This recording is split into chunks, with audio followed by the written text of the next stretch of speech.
হযরত আব্দুল্লাহ ইবনে মুবারক রাহমাতুল্লাহি আলাইহি মহিলার কাছে যাওয়ার পরে যখন সালাম দিলেন, আসসালামু আলাইকুম, মহিলা তো জবাব দিবে ওয়া আলাইকুমুস সালাম, কিন্তু না, মহিলা আল্লাহর কালাম তেলাওয়াত করে কোরআন তেলাওয়াতের আয়াত দিয়া, কোরআনের আয়াত দিয়া মহিলা জবাব দেয়।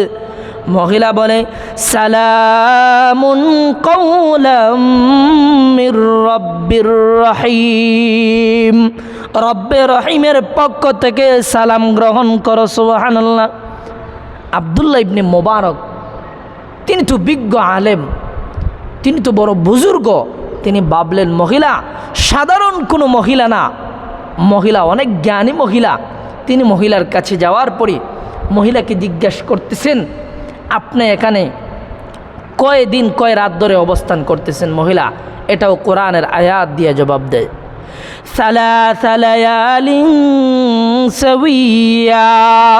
মহিলা বলে আমি এখানে 3 রাত ধরে অবস্থান করতেছি। আল্লাহর ওলি হযরত আব্দুল্লাহ ইবনে মুবারক রহমতুল্লাহ আলাইহি এবার জিজ্ঞাসা করে, মহিলা গো, তুমি খাবার কেমনে খাইতেছো? খাবারের ব্যবস্থা কীভাবে হইতেছে? এই কথার জবাব ও মহিলা কোরআনের আয়াত তেলাওয়াত করে জবাব দেয়, হুয়া ইউতঈমুনি ওয়া ইউসকিন। মহান আল্লাহ আমাকে খাওয়ায়, আল্লাহ আমাকে পান করায়। সুবহানাল্লাহ। আব্দুল্লাহ ইবনে মুবারক এবার বলতেছেন, মহিলা আমার সাথে কিছু খাবার আছে, নেন, খাবার গ্রহণ করেন। মহিলা এবার জবাব দেয়, ওয়া আতিমুস সিয়ামা ইলাল লাইল। আমি হইলাম রোজাদার, রাত্রে পর্যন্ত আমার রোজা পূরণ করতে হবে।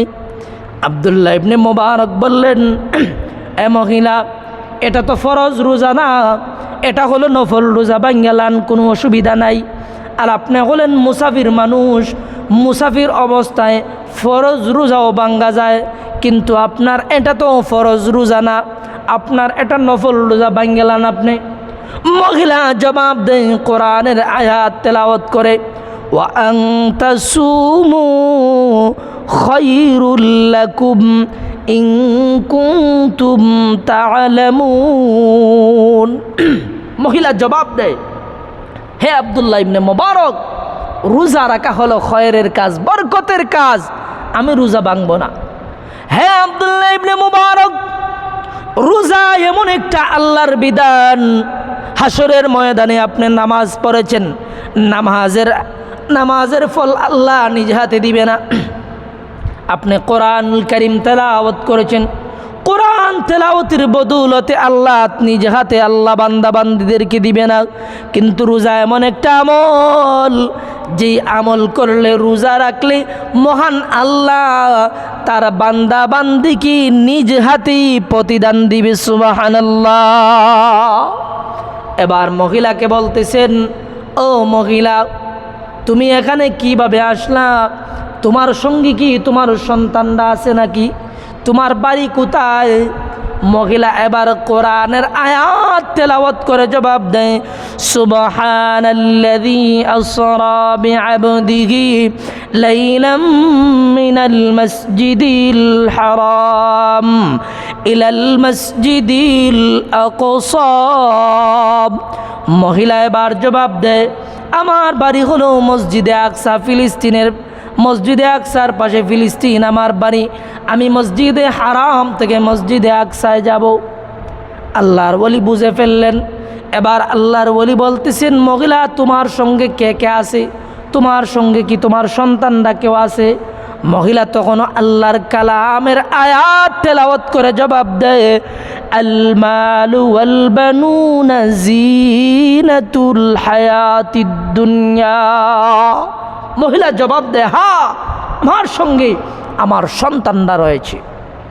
এবার মহিলাকে আল্লাহর ওলি জিজ্ঞেস করতেছেন, মহিলা তোমার সন্তানদের নাম কি বলো, আমি তাদের নাম ডেকে ডেকে আমি তাদেরকে খুঁজে বাহির করব। আমাদের সমাজের নাম কি? মিন্টু, সিন্টু, পিন্টু, এগুলো। কিন্তু মহিলা কোরআন থেকে নাম রেখেছে।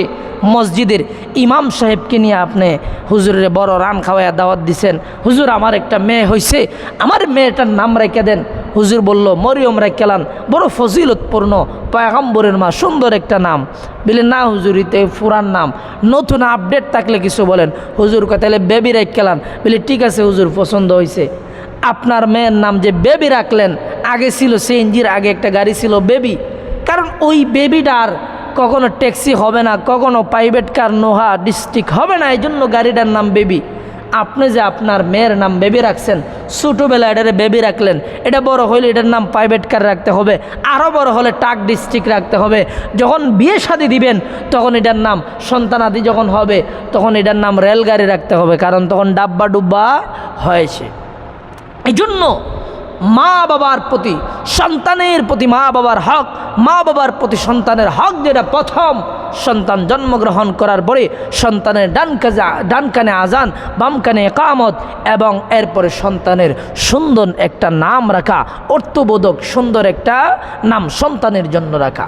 যখন মহিলাকে হযরত আব্দুল্লাহ ইবনে মুবারক রহমতুল্লাহ আলাইহি জিজ্ঞেস করলেন, মহিলা আপনার সন্তানদের নাম বলুন। মহিলা এবার কোরআন থেকে বলতেছে, ওয়াত্তাখাযাল্লাহু ইব্রাহিমা খলীলা ওয়া কাল্লামাল্লাহু মূসা তাকলীমা ইয়া ইয়াহইয়া খুযিল কিতাবা বিকুওয়া। মহিলা কোরআনের 3টা আয়াত তেলাওয়াত করে 3টা নাম বলল। এবার আল্লাহর ওলি কাবার চত্বরে ডাকতেছেন, হে ইয়াহইয়া, ইব্রাহিম, মুসা কোথায় আসো? নাম ধরে ডাকার সঙ্গে সঙ্গে ছেলেগুলো বাগির হয়ে আসলো। যখন বাগির হয়ে আসার পরে আল্লাহর ওলি বলতেছেন, তোমাদের মা এটা কেমন মারে? একটা কথাও কোরআনের আয়াত ছাড়া বলে না।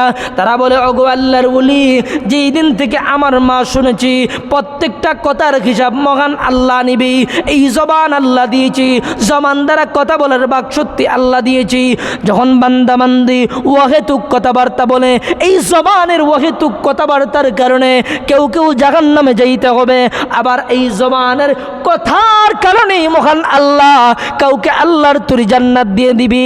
যেই দিন থেকে আমাদের মা এই কথাটা জেনেছি, আজ থেকে 40 বছর হয়ে গেল, আমাদের মা কোরআনের আয়াত ছাড়া একটা কথাও বলে না। সুবহানাল্লাহ। আর আমাদের ব্যাপার কি? আমরা কি স্যার হোস্টেলে বসলে অমুকের মেয়ে কার সাথে গেছে, অমুকের বউ কখন কই গেল, আমরা একজন আরেকজনের গীবত শেখায়তের মধ্যে আমরা লিপ্ত হই। অর্থাৎ মুমিনের 2 নম্বর গুণ হলো, মুমিন কোনো অহেতুক অনার্থক কোনো কথাবার্তা মুমিন বলে না। মুমিনের 3 নম্বর গুণ সংক্ষেপে বলতেছি, সময় অতি স্বল্প, শেষ করে দিব। মুমিনের 3 নম্বর গুণ হলো আল্লাযীনা হুম ফি সালাতিহিম খাশিউন ওয়াল্লাযীনা হুম আনিল লাগওয়ি মুরিদুন ওয়াল্লাযীনা হুম লিয-যাকাতি ফাইলুন। মুমিন বান্দা যাকাত আদায় করে, যাকাত প্রদান করে, যাকাত যখন বান্দার উপরে ফরজ হয়ে যায়, যাকাতের নিসাব পরিমাণ মাল যখন বান্দার হয়ে যায়, মুমিন বান্দা যাকাত আদায় করে। হজ যেমনিভাবে ফরজ, নামাজ যেমনিভাবে ফরজ, রোজা যেমনিভাবে ফরজ, ঠিক তেমনিভাবে আল্লাহর বিধান যাকাতও ফরজ। আপনি কোটি টাকার মালিক, কিন্তু 1 কোটি টাকার মালিক, আপনি যাকাত আপনার আসছে 2 লক্ষ টাকা, আপনি যাকাত দিলেন না, কারণ আপনার সম্পদ কমে যাবে। আপনি এই দুনিয়া থেকে বিদায় হয়ে যাওয়ার পরে আপনার এই সম্পদগুলোর মালিক আপনার বিবি হবে, আপনার সন্তান হবে, আপনার নাতি নাতলরা হবে। তারা যখন হবে, এগুলো তো আপনি নিয়ে কবরে যাইতে পারবে না, কিন্তু ওই যে আপনি যাকাত দেন নাই, আপনি আল্লাহর কাঠগড়ায় দাঁড়িয়ে এগুলোর আপনি জবাব দিতে হবে। দুনিয়াতে আপনি কেন যাকাত দেন নাই, মাল কোন কাজে খরচ করেছেন, কোন কাজে ব্যয় করেছেন, হাসরের ময়দানে এই প্রশ্নগুলো আল্লাহ তাআলা করবে। কোনো বনি আদম হাসরের ময়দানে যে আল্লাহ 5টা প্রশ্ন করবে, এই 5টা প্রশ্নের জবাব না দেওয়া পর্যন্ত কোনো বনি আদম একটা পা সামনে আগ বাড়াতে পারবে না। এর মধ্যে একটা প্রশ্ন থাকবে, বান্দা দুনিয়াতে তুমি কোনভাবে সম্পদ অর্জন করেছো, হালাল পন্থায় নাকি হারাম পন্থায়? এরপরে প্রশ্ন থাকবে, বান্দা ওই সম্পদগুলো অর্জন করার পরে ওই সম্পদগুলো তুমি কোন খাতে ব্যয় করেছো, হিসাব দাও। এই হিসাবগুলো না দেওয়া পর্যন্ত কোনো বনি আদম একটা পা সামনে আগ বাড়াতে পারবে না। মুমিন বান্দার 4 নম্বর গুণ হলো ওয়াল্লাযীনা হুম লিফুরুজিহিম হাফিজুন। মুমিন বান্দা তার লজ্জাস্থানের হেফাজত করবে। والذين هم عن اللغو معرضون والذين هم للزكاة فاعلون والذين هم لفروجهم حافظون إلا على أزواجهم أو ما ملكت أيمانهم فإنهم غير ملومين মুমিন বান্দা তার লজ্জাস্থানের হেফাজত করবে। তার বিবি ব্যতীত দাসীর কথাও এসেছে, বর্তমানে দাসীর কোনো প্রচলন নাই। তার বিবি ব্যতীত লজ্জাস্থান অন্য কোনো জায়গায় ব্যয় করবে না। বান্দা লজ্জাস্থানের হেফাজত যেই করবে সেই হলো প্রকৃত মুমিন। মুমিনের 4 নাম্বার গুণ হলো মুমিন হলো লজ্জাস্থানের হেফাজতকারী। মুমিন বান্দার 4 নাম্বার গুণ হলো মুমিন বান্দা লজ্জাস্থানের হেফাজত করবে।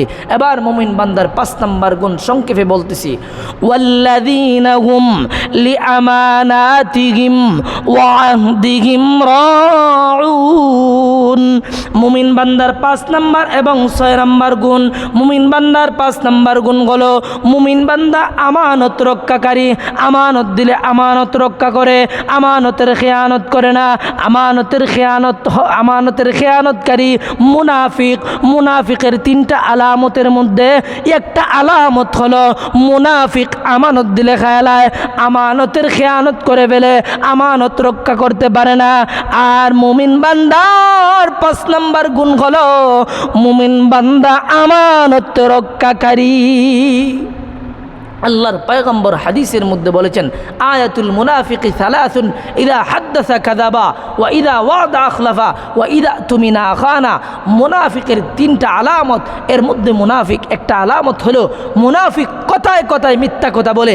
এমন মিথ্যা কথা মুনাফিক বলে যে একটা মিথ্যা কথার কারণে সমাজের মধ্যে বিশৃঙ্খলা সৃষ্টি হয়ে যায়, রাষ্ট্রের মধ্যে বিশৃঙ্খলা সৃষ্টি হয়ে যায়, এলাকার মধ্যে বিশৃঙ্খলা সৃষ্টি হয়ে যায়।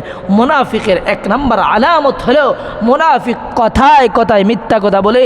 মুনাফিকের 2 নাম্বার আলামত হলো মুনাফিক ওয়াদা রক্ষা করতে পারে না। আর মুমিনের 6 নাম্বার গুণ হলো মুমিন ওয়াদা রক্ষাকারী। মুমিন ওয়াদা করলে কখনো ওয়াদা ভঙ্গ করে না।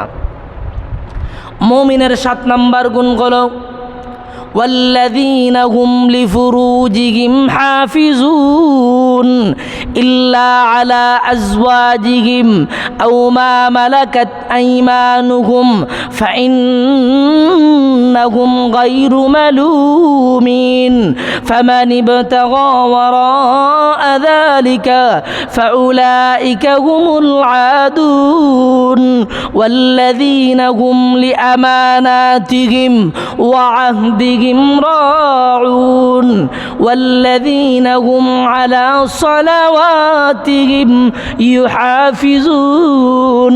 মুমিন বান্দা নামাজের হেফাজত করে। প্রথমেও আল্লাহ নামাজের কথা বললেন, শেষেও নামাজের কথা বললেন। নামাজের গুরুত্ব বোঝানোর জন্য আল্লাহ 2 বার নামাজের কথা বললেন।